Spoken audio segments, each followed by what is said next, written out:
যদি 149 নম্বরের আমরা মডিফায়ারটা একটু খেয়াল করি, people do not it the dash food. সবাই কিন্তু মানে সেম খাবারটা খায় না। আচ্ছা দেখেন, এটা বলছে যে people do not it the dash food. People কিন্তু সব সময় মানে সারা পৃথিবীর সবাই কি সেম খাবারটা খায় না। আপনাদেরকে বলছে pre modify the noun. Pre modify the noun মানে একটা অ্যাডজেক্টিভ বসবে, তাহলে ড্যাশ ফুড কি ফুড হবে? সিমিলার ফুড অথবা সেম ফুড অথবা কি ফুড?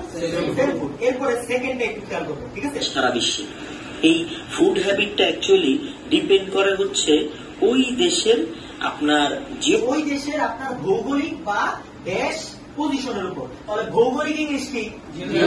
জিওগ্রাফিক্যাল। তাহলে আপনাকে বলেছে প্রি মডিফাই দ্য নাউন, অর্থাৎ এখানে একটা কি হবে? অ্যাডজেক্টিভ। কি হবে?